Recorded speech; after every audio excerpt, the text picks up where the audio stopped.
বদনজর একটা ভয়ঙ্কর জিনিস, যা কিনা আমার থেকে ভালো আর কেউ জানে না। আমার যখন 15 মাসের বাচ্চা, তখন আমি দ্বিতীয়বারের মতো গর্ভবতী হই। আমি যখন গর্ভাবস্থায় 5 মাস চলে, তখন আমার আম্মু আমার বাসায় বেড়াতে আসে। এসে দেখে আমার ওই অবস্থা, ছোট একটা বাচ্চা কোলে, তারপরে আবার আমি এত কাজকর্ম করি। আমার আম্মু আমাকে দেখে বলল যে তুমি একটা কাজের লোক রাখো। বরাবরের মতোই আমি কাজের লোক রাখতে তেমন একটা রাজি হচ্ছিলাম না, কারণ আমার মোটেও কাজের লোকের কাজ পছন্দ হতো না। কিন্তু আম্মুর জোরাজুরিতে শেষ পর্যন্ত কাজের লোক রাখতে আমি বাধ্য হলাম। কাজের মহিলার ছোট একটা বাচ্চা ছিল, যে কিনা আমার ছেলের 1 থেকে 1.5 বছরের বড় হবে।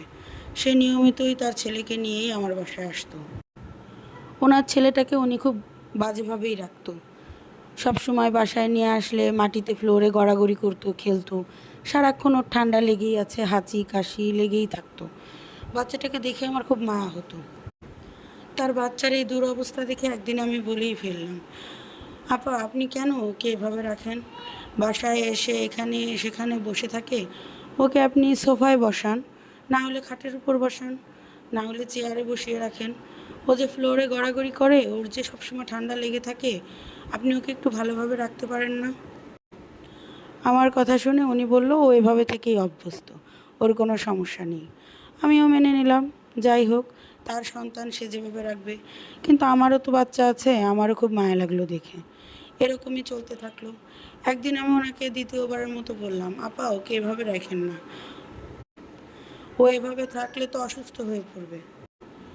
আমি ওনাকে বললাম, আপা আপনি ওকে একটু যত্ন রাখেন, দেখেন না ওর ঠান্ডার সমস্যা ছাড়ে না। আপনি এভাবে রাখলে ওর এই ঠান্ডার সমস্যা তো ছাড়বে না। আমার বাচ্চাকে দেখছেন, সহজে ঠান্ডা কাশি হয় না। এ কথা বলার কিছুদিন পরেই আমার বড় বাচ্চাটার ঠান্ডার সমস্যা শুরু হয়ে গেল। কি যে একটা অসুবিধা, সহজে সারছিলই না। কি করব বলেন?